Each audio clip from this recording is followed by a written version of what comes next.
امام زمانہ کی سلامتی کے لیے ایک دفعہ صلوات بھیجتے ہیں۔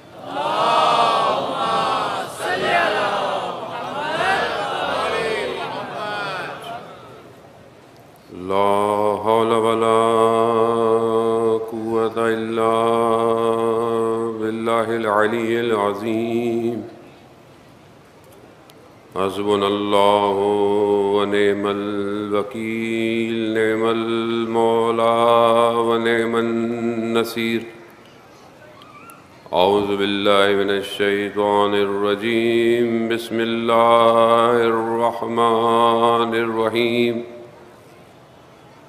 الحمد لله الذي يؤمن الخائفين وينجي الصالحين ويضع المستكبرين ويهلك ملوكا ويستخلف آخرين والصلاة والسلام على رسول ثقلين محبوب رب المشرقين والمغربين جد الحسن والحسين نبينا سيدنا بالقاسم محمد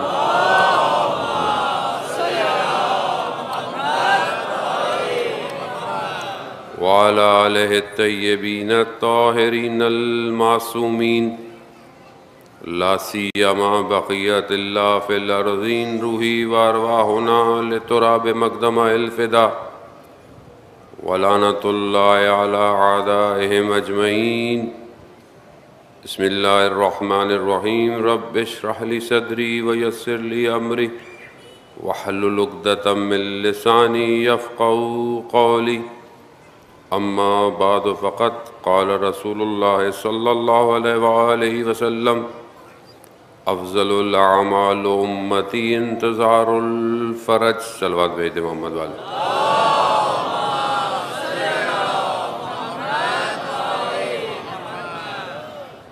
عزاداران شہید الشہداء ماہ محرم کی آج پہلی گزر گئی شب جو ہے وہ دوسری کی ہو گئی ماہ محرم آتا ہے خود بخود عالم میں ایک غم سی فضا چھا جاتی ہے امام رضا علیہ السلام صلی محمد مفصل روایت ہے امام خود ماہ محرم میں کی اس آمد کو اپنے عمل سے اپنے ظاہر سے اپنے رویے سے اپنے کاموں سے اپنے وقت میں مومنین تک مسلمانوں تک اس پیغام کو پہنچاتے رہے کہ یہ غم کے دن ہیں خود جو ہے وہ امام نے شبیب کو کہا کہ جب نہ شبیب اس مہینے میں سید الشہداء پر گریہ کرنا گناہوں کی مغفرت ہے چاہے وہ قلیل ہوں چاہے وہ کثیر ہوں اب یہ ظاہر ہے یہ ہم کیونکہ ہم مادی دنیا میں رہتے ہیں اور ہم ہر چیز کو مادے سے ناپتے اور تولتے ہیں ظاہر ہے نہ ہم گناہوں کو تولنے کا ہمارے پاس کوئی ایسا آلہ ہے یا ایسا کوئی گیجٹ ہے جس سے ہم گناہوں کو دیکھیں کہ فلانا گناہ کتنا ہے فلانا گناہ کتنا ہے لیکن عالم ملکوت ہر گناہ کو اس کے حساب سے ضبط کرتا ہے اس کی کیفیت کے ساتھ اب ایک انسان ہو سکتا ہے کہ کوئی یہ تو میں نے چھوٹا سا گناہ کیا ہمارے ہاں تو ایسی ہے نا یہ تو چھوٹا سا ہے مطلب کسی کو کچھ کہہ دیا کسی کو ذرا سی تکلیف دے دی تو چھوٹا سا گناہ ہے بڑا گناہ تھوڑی ہے البتہ گناہوں کے بھی اگر آپ جائیں تو گناہوں کے لیے بہرحال سب سے بہترین کتاب آیت اللہ شہید دست غیب کی گناہ کبیرہ کہ جو اردو میں بھی غالباً 2 والیوم میں پرنٹ ہوئی ہوئی ہے جوانوں کے لیے بہت ضروری ہے کہ آپ اس کا مطالعہ کریں تاکہ ہمیں پتہ تو چلے کہ زندگی میں جو کر رہے ہیں وہ گناہ ہیں یا کیا ہے کیونکہ آج تو اتنا سب کچھ مکس ہو گیا ہے، ہمیں پتہ ہی نہیں ہے حلال کر رہے ہیں یا خدا نخواستہ حرام کر رہے ہیں. تو اس کے اندر ہیں گناہ کبیرہ کیا ہے.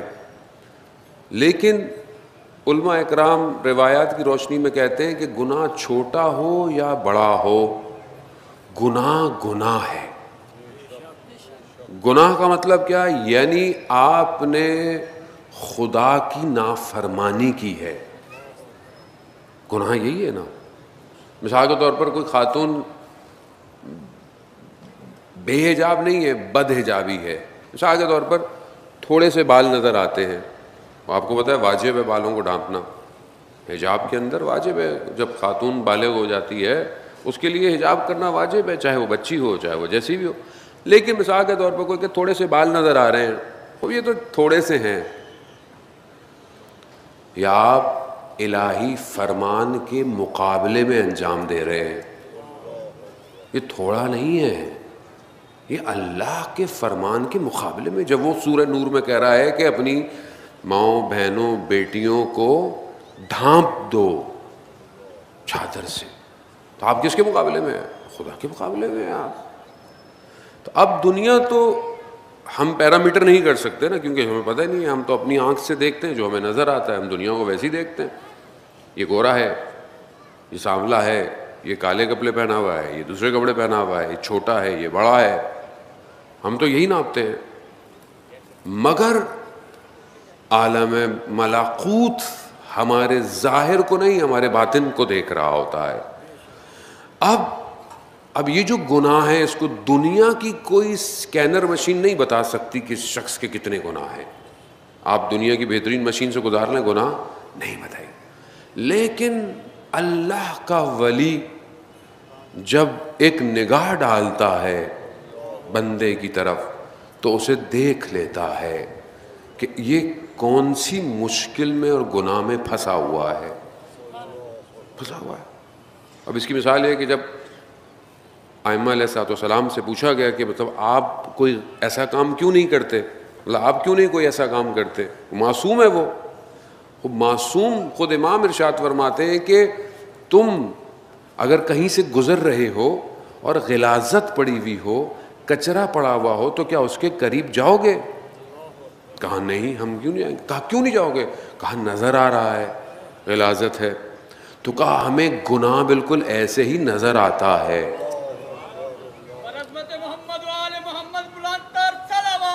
اللہم صلی علی محمد.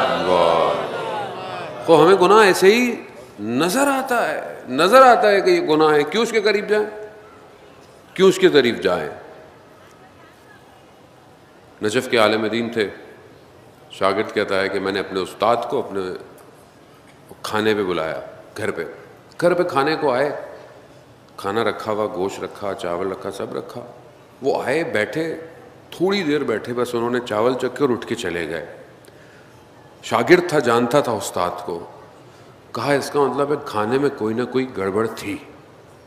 اٹھا، اپنی زوجہ سے پوچھا کہ کھانا بناتے وقت پاکیزگی نجاست کا خیال رکھا تھا؟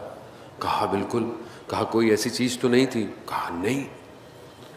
قصاب کے پاس گیا جہاں سے گوشت لے کے آیا تھا. پوچھا گوشت صحیح جانور کا تھا، حلال تو تھا، تم نے کہیں حرام گوشت تو نہیں دے دیا؟ میں پیسے واپس نہیں لوں گا. کہا نہیں. پھر کہاں بس جب گوشت رکھا ہوا تھا تو بلی آئی تھی اور دانتوں میں دبا کے بھاگنے کی کوشش کر رہی تھی تو میں نے اس سے چھین لیا تھا. بہرحال ایک اثرات اس کے اوپر مرتب ہو گیا. یہ اپنے استاد کی خدمت میں کہا کہ استاد آپ نے کھانا کیوں نہیں کھایا؟ کہا رہنے دو. کہا نہیں مجھے بتائیے. کہا کہ جب میں تمہارے دسترخوان پہ بیٹھا تو گوشت کی جگہ پر غلاظت رکھی ہوئی تھی. باطنی آنکھ ظاہر کو، ہماری لیے یہ چیزیں بہت سی نارمل ہیں ایکچولی. ہم بعضوں کہتے ہیں خوب اس سے کیا فرق پڑتا ہے، کہیں بھی کھا لو کھانا، لیکن ہمیں نہیں پتا کہ بہت سارے اثرات ظاہر نہیں ہیں، روح پر مرتب ہوتے ہیں. شخص کی اگر نماز قضا ہو جائے اسے سوچنا چاہیے، کیوں کہ کہیں نہ کہیں کوئی حرام لقمہ اس کے اندر چلا گیا ہے. ہم تو اتنے نارمل ہیں، ہمیں پتہ ہی نہیں چلتا.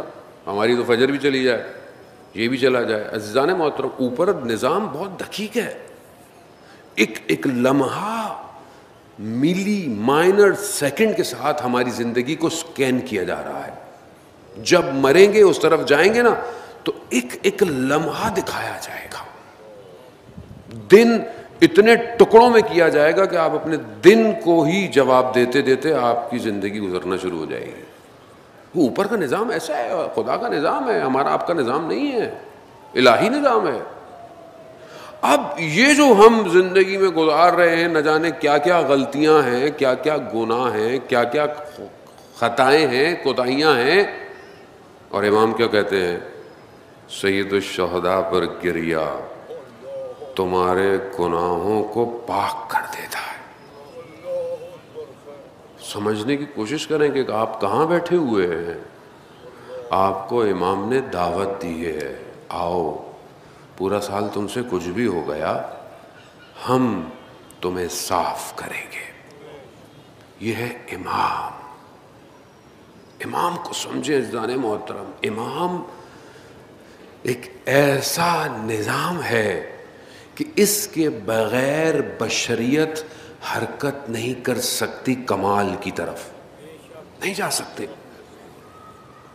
ورنہ شیطان اتنی کوشش میں لگا ہوا ہے کہ ہمیں ایک ہر لمحے کے لیے کھینچتا رہے ہر لمحے، اور وہاں اس نے اپنے ہادیوں کو بھیج کر، یہ ہے امام، کہ ہم جو روتے ہیں، جو گریہ کرتے ہیں، خدا ہمارے گناہوں کی مغفرت کر دیتا ہے۔ کس پہ گریہ؟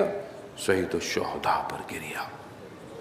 آپ کربلا نہیں گئے، آپ کربلا نہیں پہنچے، آپ نے امام کا اس وقت ساتھ نہیں دیا، وہ ان کے درجے تو اپنی جگہ پر، لیکن آپ 1400 سال بعد بھی کبھی بھی سید الشہداء پر گریہ کریں، آپ کی پہلی لیئر کلیئر ہو جاتی ہے۔ معاملہ ختم نہیں ہوتا، انشاءاللہ اسی کو ہم آگے بڑھائیں گے کہ یہ پہلا اسٹیپ ہے، گریہ صاف کرتا ہے، پھر اس کے بعد آگے کیا ہے وہ والا۔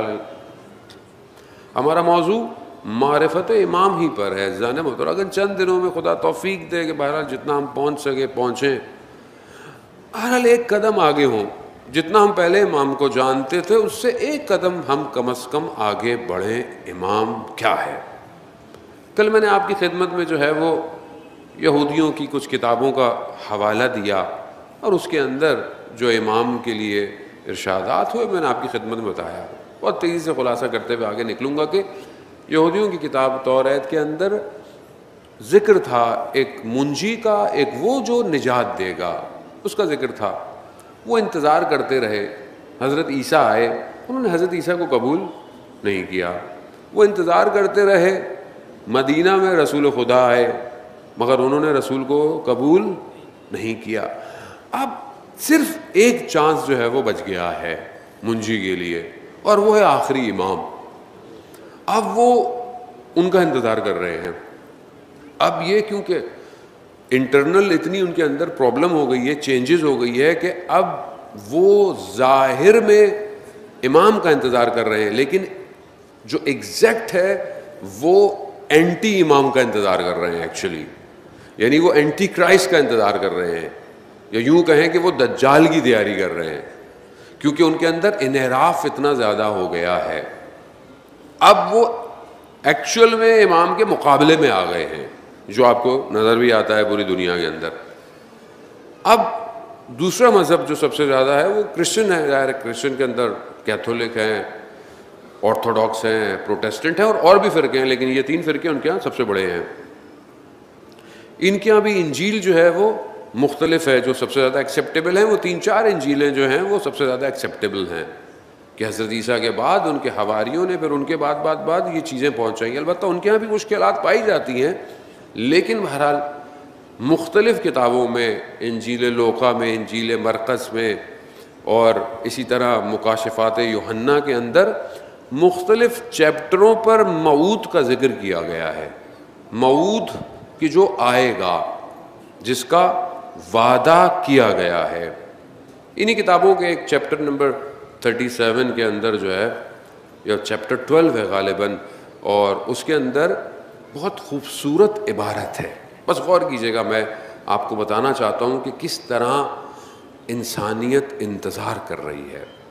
اس میں ارشاد ہوتا ہے کہ تم ایسے انتظار کرو جیسے اردو میں ہم ٹرم یوز کرتے ہیں نا کہ کمر کس لو، یعنی اب کام سخت ہے، اپنے آپ کو کمر بستہ کر لو، بالکل تیار رہو، گیٹ الرٹ، ریڈی ہو جاؤ. یہ تعبیر اس میں استعمال کی گئی ہے.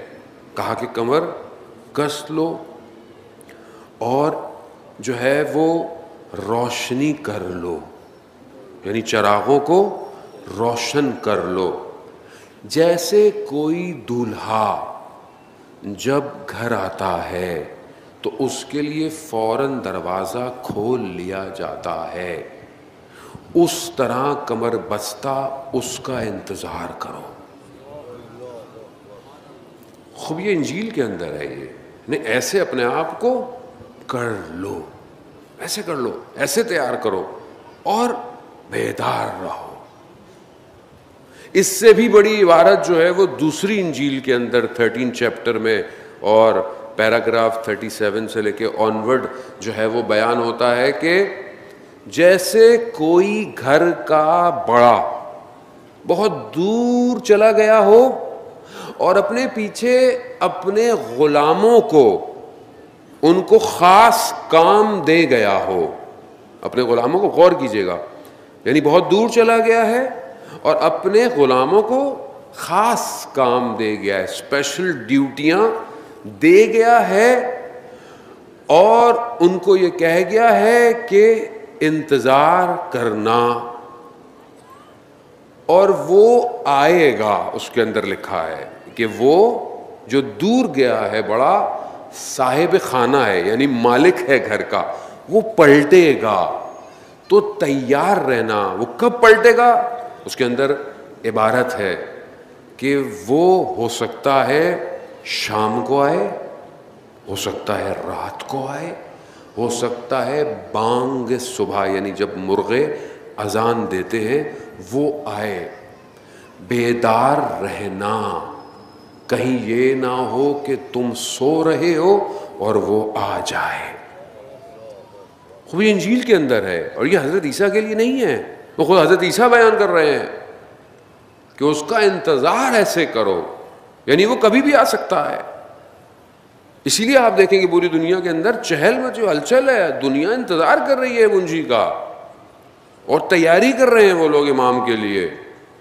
اور ان کے ہماری کتابوں میں ہمارا ایمان ہے کہ حضرت عیسیٰ جو ہیں وہ تشریف لائیں گے آسمان سے اور امام کے پیچھے جو ہے وہ نماز پڑھیں گے. تو یہ پوری کرسچینٹی جو ہے وہ امام کے پیچھے آ جائے گی انشاءاللہ.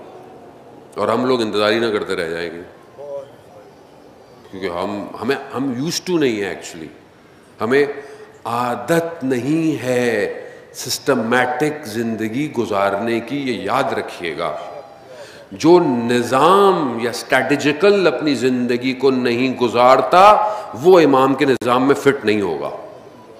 جس کی اپنی زندگی میں کوئی سسٹم ہی نہیں ہے، کوئی نظام ہی نہیں ہے، کوئی ہے ہی نہیں چیز، بس زندگی گزر رہی ہے. سسٹمیٹک ہر چیز. نظام کیا ہے؟ نظم کس کو کہتے ہیں؟ مولا متقیان حضرت علی ابن ابی طالب علیہ الصلوۃ والسلام. اللہم صلی علی محمد. خود مولا نظم کی تعریف کرتے ہیں. خب نظم یہی ہے کہ ایک چیز کو ہر چیز کو اس کی جگہ پر رکھنا. اور امام خود ارشاد فرماتے ہیں کہ اپنے امور کو نظم دو، یعنی سسٹمیٹک کرو.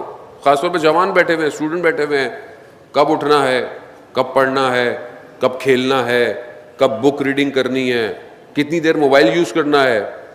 یہ تو ایک مصیبت پڑھائی کے بہانے بھی آ گئی ہے. ماں باپ پوچھتے ہیں کیا کر رہے ہو؟ بیٹا پڑھ رہا ہوں. یہی نہیں پتا کہ کیا کر رہا ہے. یہ بہت ضروری ہے. اگر آپ لوگ چاہتے ہیں، نہیں آپ لوگ کیا، میں بھی، سب شامل ہے اس میں، میں کوئی استثنا نہیں ہوں آپ لوگوں سے. ہم سب اگر چاہتے ہیں کہ اپنے وقت کے امام کے نظام میں انٹر ہوں تو اپنی زندگی کو سسٹمیٹک بنانا پڑے گا، نظام بنانا پڑے گا، دقیق ہونا پڑے گا، پریپیئر ہونا پڑے گا. کیوں؟ کیونکہ جب اس نے آنا ہے اسے اسپیشلائزڈ لوگ چاہیے. بہرحال اسی پہ ہماری گفتگو ہے اور ہوتی رہے گی. اب انجیل کے اندر یہاں پر مکاشفات یوحنا کے اندر بھی کافی کتابوں کے اندر اور انہوں نے کافی اس کو جو ہے وہ لکھا ہے، اور 50 سے زیادہ جو ہے وہ ایک تحقیق کے مطابق جو ہے وہ جو موعود کا لفظ استعمال ہوا ہے انجیل میں وہ وقت کے امام کے لیے ہے۔ اب ہم آگے کی طرف بڑھیں، اب امام نے آنا، کل میں نے آپ کی خدمت میں سورہ جو ہے وہ انبیاء کی غالباً آیت جو ہے وہ اس کو بیان کیا تھا، آج ایک اور آیت آپ کے جو ہے وہ اذان عالی میں منتقل کرنی ہے، قرآن کی سورہ قصص کی آیت نمبر 5 ہے، کہ جہاں اس سے پہلے آیت نمبر 4 آیت میں پروردگار جو ہے وہ فرعون کا جو ہے وہ بتا رہا ہے کہ فرعون کیا ہے، اور پھر اس کی اگلی آیت میں پروردگار کہتا ہے کہ وہ نوریدو، یعنی ہم چاہتے ہیں، ان منا، ہم یہ چاہتے ہیں کہ مطلب منت رکھیں، احسان کریں، کس کے اوپر؟ الذین، ان لوگوں کے اوپر جو اس دنیا میں ضعیف ہو گئے ہیں، کمزور ہو گئے ہیں، اور ان کے لیے پیشوا، یعنی ان کے لیے رہبر، لیڈر بنائیں ان کو لیے، اور انہی کو زمین کا وارث قرار دے۔ وہ پروردگار نے بہت ساری ظاہر آیتیں، جتنا ہمیں دن ملتے رہیں گے ہم بیان کرتے رہیں گے۔ اس کی ذیل میں نہج البلاغہ میں حضرت علی ابن ابی طالب علیہ السلام نے اللہم صلی علی محمد، امام نے نہج البلاغہ کے اندر ایک عبارت استعمال کی ہے، بس آپ کی اذان عالی میں ان عبارتوں کو منتقل کرنا ہے، ورنہ ویسے تو ہمیں ظاہر کچھ آتا ہے نہیں۔ جو ائمہ علیہ السلام نے فرمایا ہے ان الفاظوں پہ غور کریں۔ امام فرماتے ہیں کہ جس طرح دنیا اپنی سرکشی اور چمکوشی اور ان مشکلات کی وجہ سے دنیا مطلب کہاں چلی گئی ہے، دنیا ان حالتوں کی وجہ سے ہے، پھر امام مثال دیتے ہیں کہ جیسے اونٹنی اپنے دودھ کو دوسرے کو نہیں دینے دیتی، اپنے بچے کے لیے سنبھال کے رکھتی ہے، اسی طرح یہ دنیا ہماری طرف پلٹے گی، یعنی خاص کام کی طرف، یعنی ہماری طرف دنیا پلٹ آئے گی۔ اور پھر امام اس آیت کی تلاوت کرتے ہیں، سورہ قصص کی آیت کی، کہ خدا چاہتا ہے جو زمین میں ضعیف ہو گئے ہیں ان پر احسان کرے، اور ان کے لیے پیشوا، یعنی انہی ائمہ علیہ السلام کو پیشوا، رہبر قرار دے، اور پھر انہی کو زمین کا وارث قرار دے۔ اور بھی آیات ہیں، اور اس وارثین کے لیے بہت ساری اور کتاب الغیبہ کے اندر بھی شیخ طوسی نے بھی اور روایتیں بھی جو ہے وہ کوٹ کی ہیں۔ اب یہ ہے کہ یہاں پر کون لوگ ضعیف ہو گئے ہیں، تو قرآن کیونکہ جب اسپین کو ذکر کرتا ہے، اس فلو کو ذکر کرتا ہے، تو آپ کو پچھلی آیت دیکھنی پڑے گی۔ پچھلی آیت کیا ہے؟ پچھلی آیت فرعون کے بارے میں ہے۔ کون ہے فرعون؟ نے ٹکڑوں میں، طائفوں میں، گروہ میں ان کو بانٹا ہوا ہے۔ اور کیجئے گا، حالات حاضرہ ہے پورا، گروہ میں ان کو بانٹا ہوا ہے فرعون نے، اور ایک گروہ کو تو بہت ہی ضعیف کر دیا ہے، ان کے بیٹوں کو ذبح کرتا ہے اور ان کی عورتوں کو زندہ رکھتا ہے۔ خوب آپ سوچیں فرعون نے یہی کیا، فرعون یہی کرتا تھا نا، جب آپ کو بتایا کہ بنی اسرائیل کے ساتھ اس نے کیا کیا، سب سے زیادہ ضعیف ان کو کیا، ٹکڑوں میں لوگوں کو رکھا۔ خوب یہ تو دنیا کا رول ہے، یہ جو آج آپ کو نظر آتا ہے کہ انہوں نے کام کیا ڈیوائیڈ اینڈ رول، یہ اصل میں نظام فرعونیت ہے، یہ نظام فرعونیت ہے۔ نظام کو سمجھیں، شخص نہیں ہے۔ قرآن اگر کسی چیز کی ذکر کر رہا ہے، قرآن کو شخصیت پرستی نہیں کرتا، قرآن سسٹم کی بات کرتا ہے، قرآن عبرت کی بات کرتا ہے۔ قرآن جب کسی تاریخی واقعے کو، کسی قوم کو بیان کر رہا ہے تو اس لیے بیان کر رہا ہے کہ آپ دیکھیں کہ یہ ریفلیکشن کہاں کہاں ہو رہی ہے۔ اور قرآن سے آپ ثواب کے لیے پڑھ دیا، اچھی بات ہے، پڑھیں، بہت اچھی بات ہے، پڑھیں۔ 10 آیتیں تو ویسے بھی حد عقل پڑھیں گے تو غافل سے باہر آئیں گے، اگر 10 آیتیں پڑھتے ہیں تو غفلت سے باہر آئیں گے، باقی روایتوں کا سٹینڈرڈ الگ ہے۔ ورنہ چھٹے امام جعفر صادق علیہ السلام، اللہم صلی علی محمد، امام فرماتے ہیں کہ مومن کو 50 آیتیں پڑھنی ہے، 50 آیتیں۔ عزیزان محترم، مومن تو بنے کم از کم، مسلمان تو بنے، وہ پڑھے، کتنا پڑھتے ہیں. میں ہمیشہ یہ بات پڑھتا ہوں, بار بار بولتا ہوں, اس کی ضروری ہوتی ہے کیونکہ کہیں نہ کہیں شاید ایک کو ہی سمجھ میں آ جائے, مجھے خود کو سمجھ میں آ جائے کہ کتنا ہم لوگ یہ سوشل میڈیا پڑھتے ہیں صبح سے شام تک.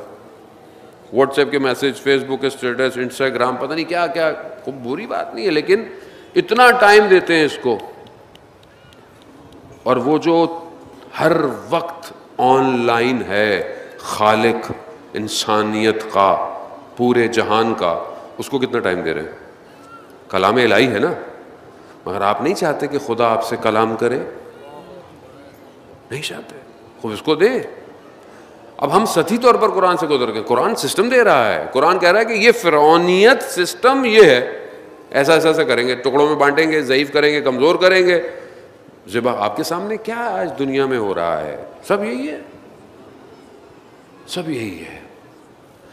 اس کے مقابلے میں اگلی آیت میں پروردگار دوسرا سسٹم دے رہا ہے کہ یہ کچھ بھی کر لے,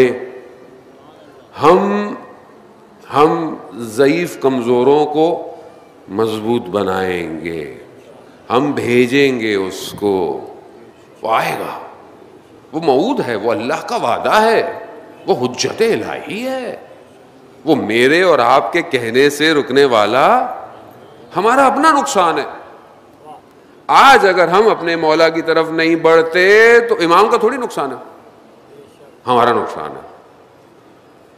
آیت اللہ خوئی رضوان اللہ تعالیٰ علیہ کے والد محترم نجف سے بغداد جاتے ہوئے حلہ سے گزرے. حلہ سے گزرے تو دیکھا انہوں نے ایک جگہ پر ایک گنبد سا بنا ہوا ہے, اور مذہبی جگہ سے لگ رہی ہوتی, جیسے حرم ہوتے ہیں, مسجد ہوتی ہے, اس طرح ہوتے ہیں, ایسے بنا ہوا ہے, لیکن لکھا ہوا ہے ھذا مقام امام زمان. وہ تعجب کیا انہوں نے پوچھا کہ یہ کیا ہے, یہ کس کا گھر ہے, کس نے اس کو مقام امام زمان بنایا ہوا ہے. تو وہاں ان کو بتایا کہ یہاں ایک شیخ علی ہوتا تھا, اور وہ بہت مناجات کرتا تھا, بہت دعائیں کرتا تھا, بہت گریے کرتا تھا, بہت امام کو یاد کرتا تھا.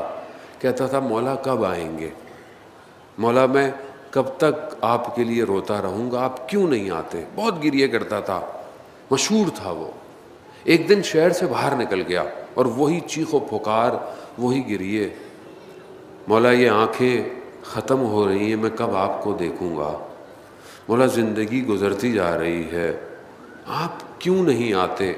خود میرے چھوٹے سے شہر میں 1000 تلوار چلانے والے ہیں, مولا خالص لوگ ہیں, آپ کیوں نہیں آتے. آپ کو تو 313 چاہیے, حلہ چھوٹا سا ہے, اس میں 1000 لوگ ہیں.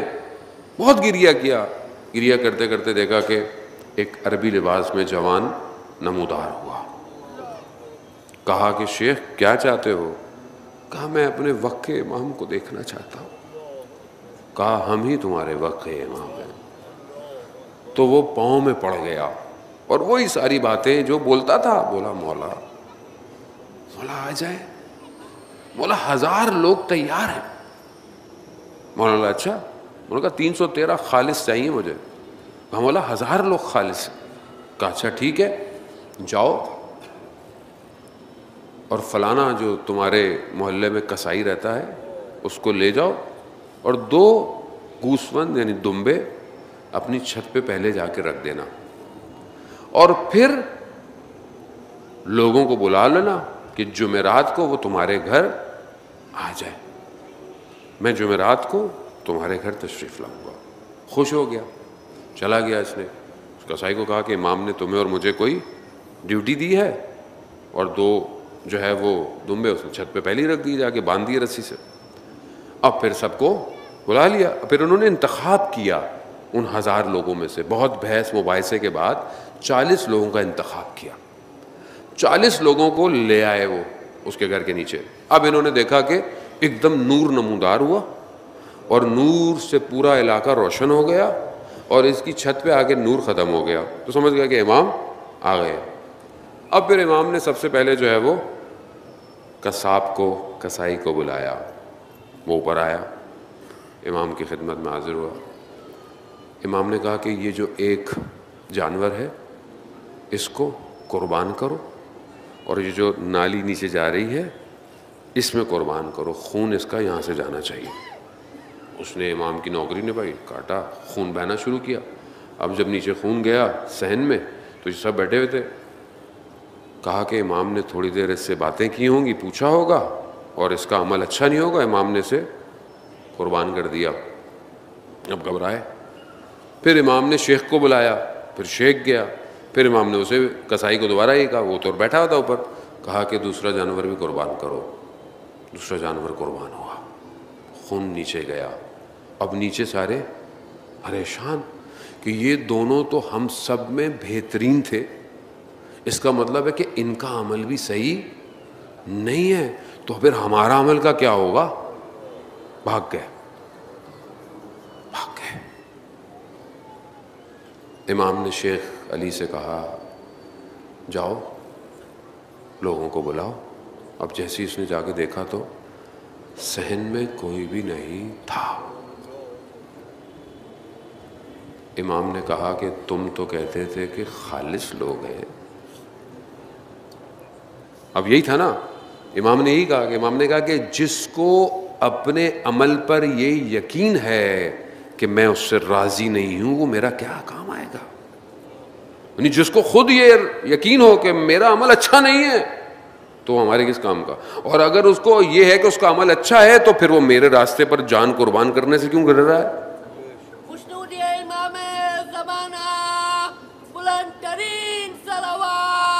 اللہم صلی علی محمد۔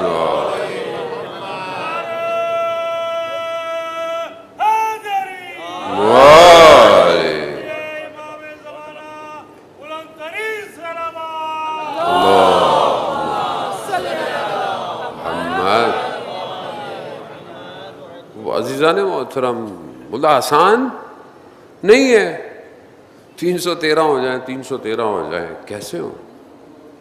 آسان نہیں ہے۔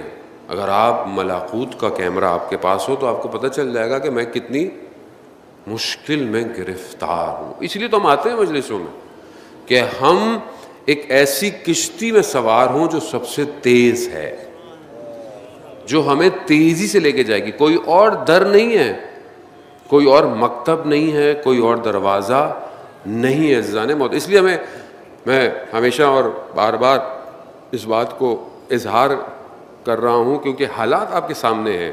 مجلس کو، عزاداری کو اوپن رکھے، اوپن فورم کیوں رکھے؟ تاکہ ہر مکتب آئے، ہر مکتب آئے، سننے آئے۔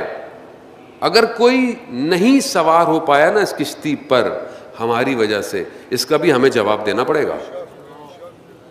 تو امام حسین علیہ السلام کسی ایک فرقے کے مذہب کے نہیں ہیں عزیزان محترم، اور وقت کا امام سب کا امام ہے۔ اسی لیے بہرحال اب وقت آ گیا، اب آپ کے سامنے ہیں، اب آپ کب تک ایسے ایکسکیوز بنائیں گے کہ ایسا ہے ویسا ہے؟ دنیا آپ کو سن رہی ہے، دنیا کی پوری نگاہ صرف اور صرف توحید تشیع پر ہے۔ انہیں کسی اور سے مسئلہ ہی نہیں ہے، انہیں پتا ہے کہ یہی ہیں کہ جتنا انہیں مارو یہ اتنے بیدار ہوتے ہیں۔ ان کی سمجھ میں نہیں آیا کیونکہ مار کے تھک گئے وہ، اب کیا کریں؟ کہا کہ پھر ان کا وہ جو سسٹم ہے جو انہیں بنا رہا ہے اس کو خراب کرو۔ کئی سال پہلے سے پلاننگ ہوئی جو آج آپ کو نظر آتی ہے ممبروں پر۔ اس میں مطلب کوئی تکلف کی بات ہی نہیں ہے، اس میں کس کی بات ہے؟ اس میں دین میرا اور آپ کا تھوڑی ہے۔ میں نے آپ نے کتنی قربانی دی ہے دین کے لیے؟ دین ان کا ہے جن کے لیے ہم زیارت میں یہ پڑھتے ہیں مختلف الملائکہ، جن کے گھروں میں ملائکہ کی آمد و رفت ہے۔ دین ان کا ہے کہ جن کے دروازے پر 6 مہینے تک رسول خدا سلام کرتے رہے، السلام علیکہ یا اہل بیت نبوہ و معدن الرسالہ۔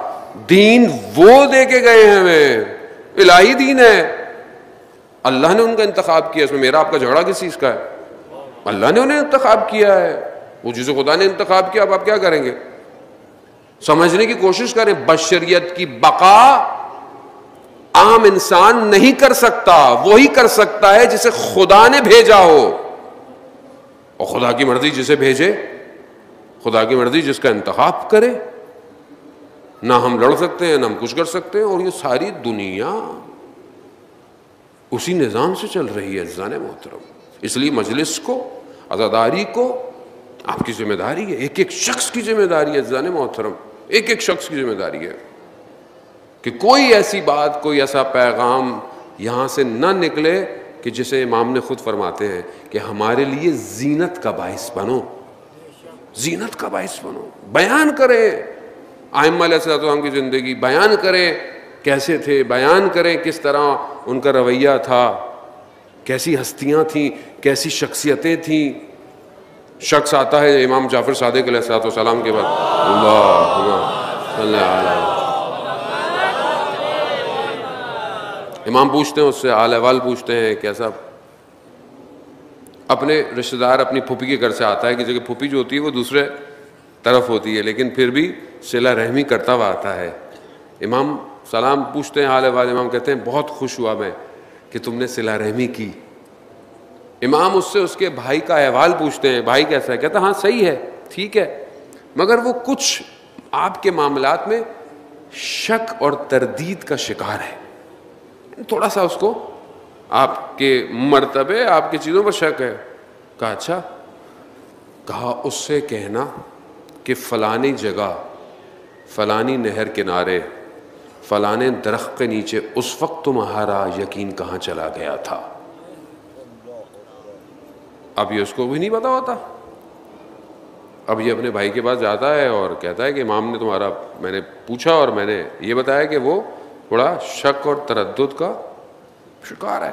وہ کہتا ہے مجھے یقین، مگر امام نے کہا کہ فلانی جگہ، جیسے اس نے بولنا شروع کیا نا، فلانی نہر کنارے درخت کے نیچے، اس کے چہرے کا رنگ اڑنا شروع ہو گیا. کہا یہ تمہیں کس نے کہا؟ کہا امام نے کہا. اس کا رنگ اڑ چکا تھا. کہا وہاں تو کوئی نہیں تھا. کہا ماجرا کیا ہے؟ بہرحال میں بہت ادب کے ساتھ کہا کہ میں سفر کر رہا تھا، راستے میں ایک شخص اپنی کنیز کے ساتھ تھا اور میں نے کوشش کی کہ کسی طریقے سے اس کی کنیز میرے پاس آ جائے، لیکن راستے میں روٹی لانے کے لیے، لکڑیوں کے لیے وقت کا، تو میں نے کہا کہ کسی بہانے میں اس کو بھیج دوں، اور میں نے اسے بھیج کر جو ہے وہ غلط فعل انجام دیا. امام ہر جگہ دیکھ رہا ہے، امام ہے. روایت میں ہمارے اعمال 2 دفعہ ہفتے میں امام کی خدمت میں جاتے ہیں. یہ میرا چاہنے والا جوان، بوڑھا، بچی، بیٹی، ماں، اس نے پورے ہفتے میں یہ کیا.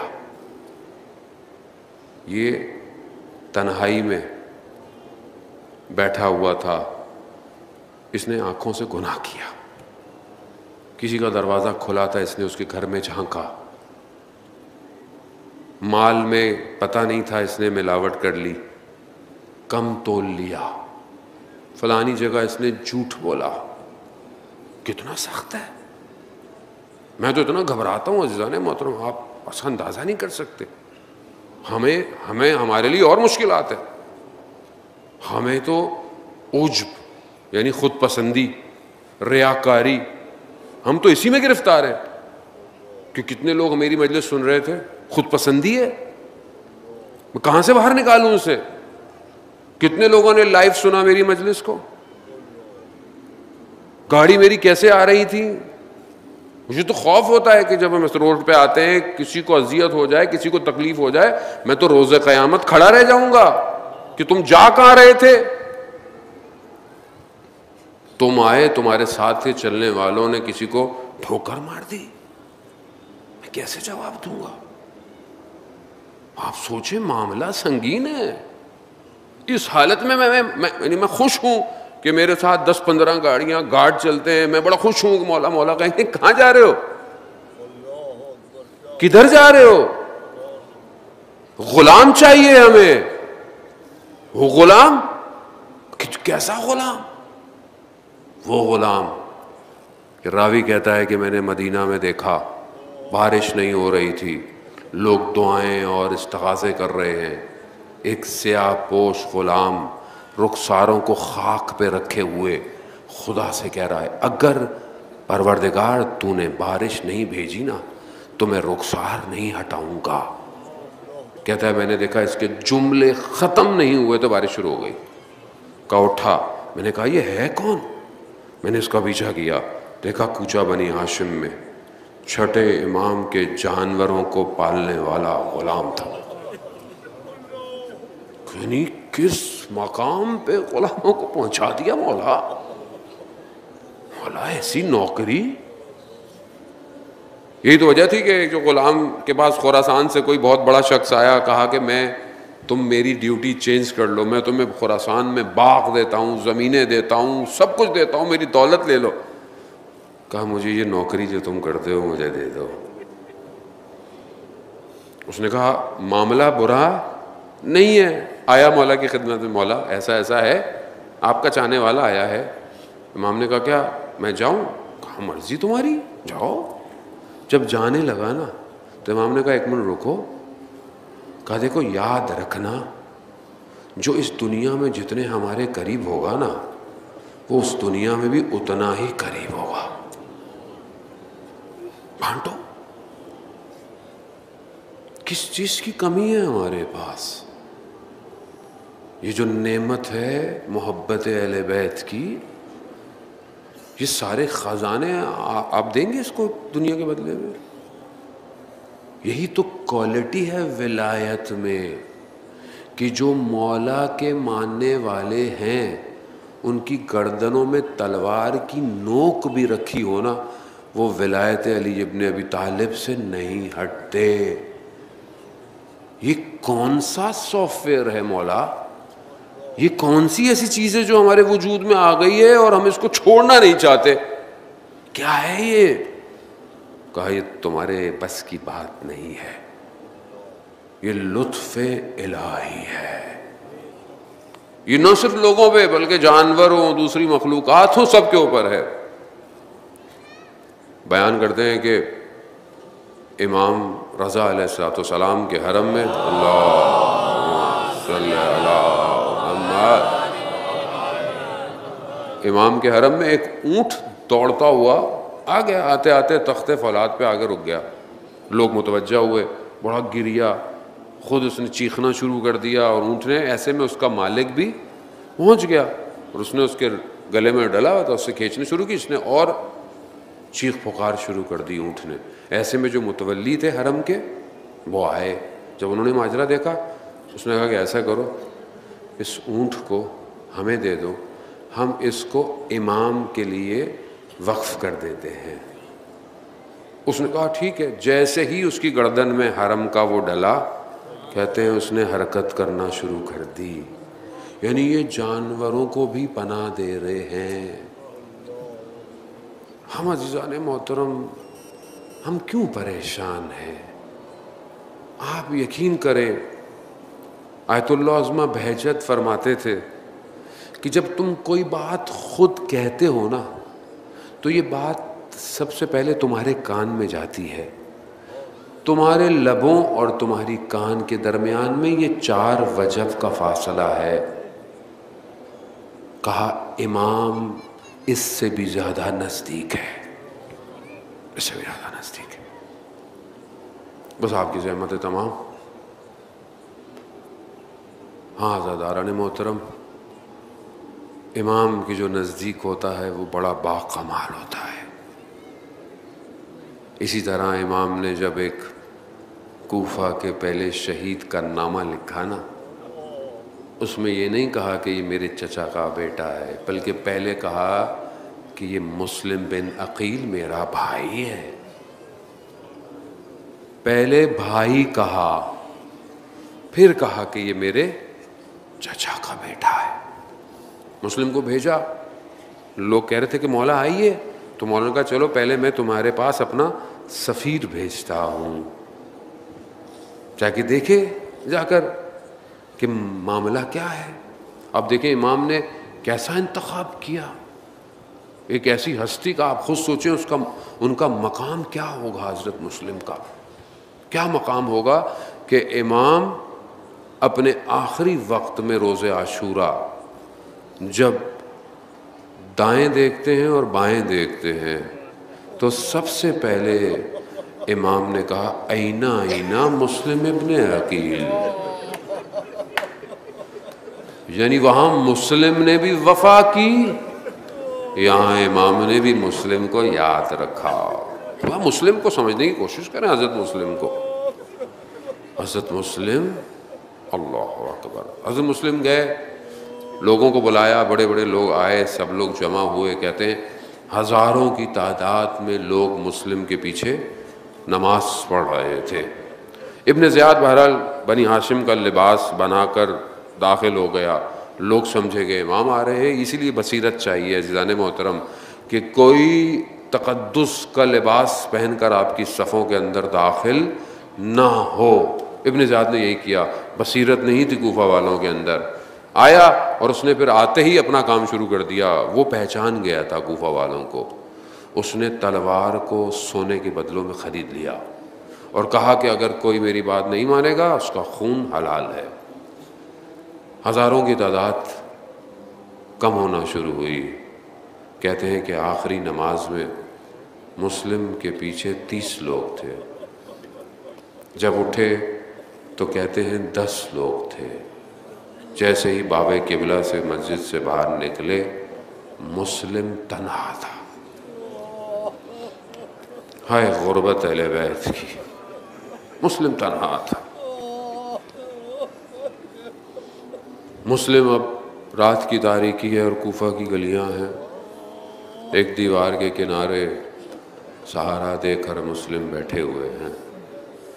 اسی گھر کے دروازے سے ایک بوڑھی عورت نکلی، اس نے دیکھا، اس نے کہا کہ اے اجنبی، تمہیں نہیں پتا ابن زیاد نے پہرا ڈالا ہوا ہے، مسلم کو ڈھونڈ رہا ہے، جاؤ اپنے گھر چلے جاؤ۔ مسلم نے اشارے سے پانی مانگا، اس نے پانی دیا، یہ چلی گئی، کیونکہ یہ اپنے بیٹے کا انتظار کر رہی تھی تو یہ دوبارہ آئی۔ کہا جوان دیکھ میں بیوہ عورت ہوں، میرے گھر کے دروازے پر کوئی جوان بیٹھا ہو، یہ سننا تھا مسلم کا۔ مسلم کہتے ہیں کہ میرا گھر نہیں، میں کہاں جاؤں؟ کہا مگر تم کوفہ کے نہیں ہو؟ کہا نہیں میں مدینہ کا ہوں۔ اب مدینہ کا سننا تھا، اہل بیت کی ماننے والی تھی۔ کہا مدینہ میں کہاں؟ کہا محلہ بنی ہاشم۔ ہاں محلہ بنی ہاشم، بس اب جو سننا تھا۔ کہا کون ہو؟ کہا مسلم ابن عقیل۔ اللہ، ہے غربت مسلم، یہ سننا تھا۔ اس نے جلدی سے مسلم کو اندر بلا لیا، وہ اہل بیت کی چاہنے والی تھی، بلایا، کہا کچھ کھلاؤ؟ کہا نہیں کچھ نہیں، بس مجھے مصلی بچھا دو۔ مسلم جانتے ہیں کہ یہ رات آخری رات ہے، عبادت کر لو، عبادت کر لو۔ وہاں بھی شب عاشورہ عبادت ہوتی رہی، یہاں بھی مسلم عبادت کرتے رہے۔ ایسے میں بیٹا آیا، کیونکہ وہ جو تھا وہ خود حکومت کے ساتھ اس کی دوستی تھی اور جانتا تھا، اور اس نے جو ہے وہ یہ خبر دے دی۔ ابن زیاد نے اپنے فوجیوں کو بھیج کر سہارا دیا، دوسرے دن صبح گھیر چکے تھے۔ اب یہ جلدی جلدی حضرت مسلم نے لباس پہنا، جانے لگے تو اس نے خاتون نے کہا کہ کیوں جا رہے ہو؟ یہ تمہاری جان کو خطرہ ہے۔ کہا کہ انہوں نے گھیر لیا ہے۔ کہا روکو۔ کہہ رہا نہیں میری غیرت گوارا نہیں کرتی، میری وجہ سے آپ کے اوپر کوئی مشکل آئے۔ اللہ، ایک خاتون بوڑھی اہل بیت کی غیرت گوارا نہیں کی۔ میرا سلام ہو سید الساجدین پر کہ جو اہل حرم کے ساتھ کوفہ کی گلیوں میں، اللہ اکبر اللہ اکبر، یا امام زمانہ۔ اور آپ جانتے ہیں کہ ہم پوری کوشش کرتے ہیں ادب کے ساتھ، کیونکہ ہمارے لیے الفاظ پڑھنا آپ کے دل کے لیے بڑا سخت ہوتا ہے۔ لے گئے حضرت مسلم کو، لڑائی شروع کی، بس میں بہت تیزی سے لڑائی شروع کی، اور حضرت مسلم بنی ہاشم کے جوان تھے، بنی ہاشم کے جنگ کی، لیکن انہوں نے گھیر کر دھوکے سے حضرت مسلم کو جو ہے وہ ایک جگہ گرایا، اور حضرت مسلم زخمی ہیں اور اس کو لے کر چلے۔ کہا سلام کرو امیر کو، کہا نہیں میرا امیر صرف حسین ہے۔ کہا تمہیں پتا ہے کہ تمہیں مار دیا جائے گا؟ کہا مجھے مار دیا۔ کہا کوئی کام ہے؟ کہتا ہاں 2 رکعت نماز پڑھنے دو۔ نماز پڑھی، مختلف مقاتل بیان کرتے ہیں۔ کہا کوئی وصیت ہے؟ کہتا ہاں ایک پیغام ہے دینا ہے۔ کہا کس کو؟ کہا امام حسین کو۔ کہا کیا پیغام ہے؟ کہا کہ ان کو بتا دے کہ یہ کوفہ وہ کوفہ نہیں ہے۔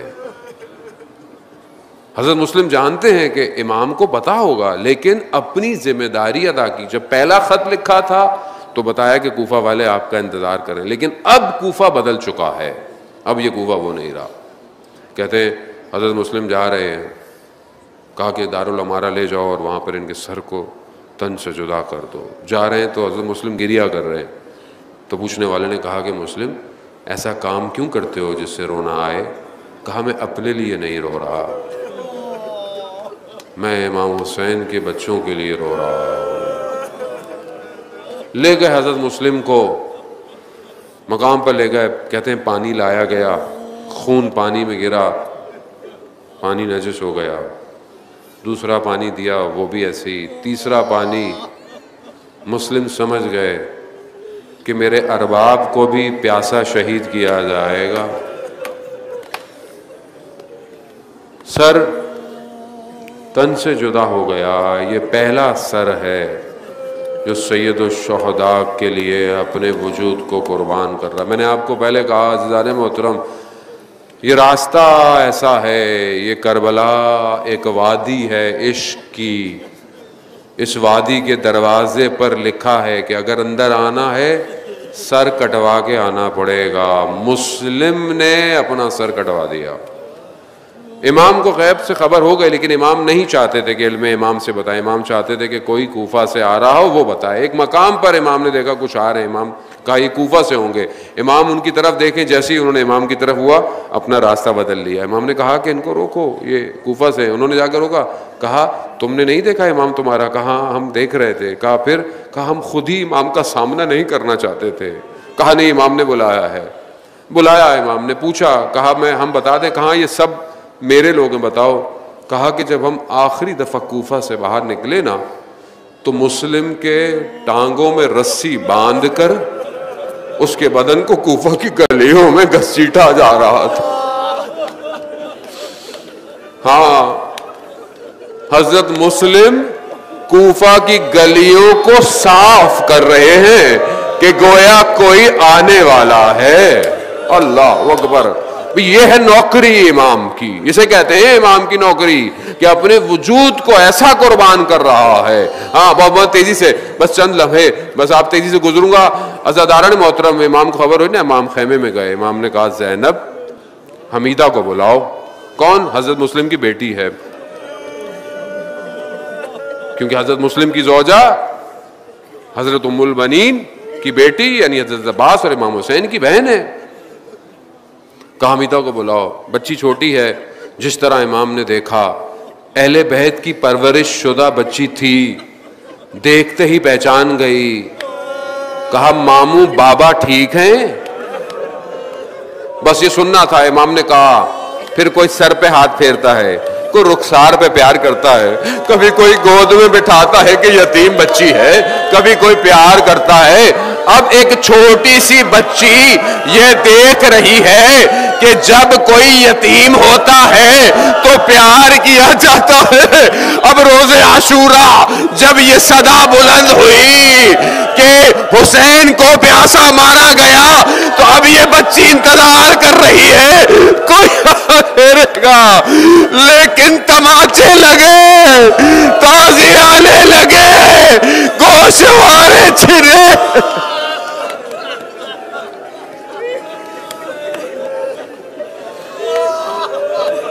لعنت اللہ علی القوم الظالمین وسیعلم الذین ظلموا ای منقلب ینقلبون۔ پروردگار تجھے ان بہتے ہوئے آنسوؤں کا واسطہ امام زمانہ کے ظہور میں تعجیل عطا فرما، ہمیں ان کے ناصروں ان کے مددگاروں میں شمار فرما، جو پریشان حال ہیں ان کی پریشانیوں کو دور فرما، جو حاضرین مجلس بیٹھے ہیں ان کی جائز خواہشات کو پورا فرما۔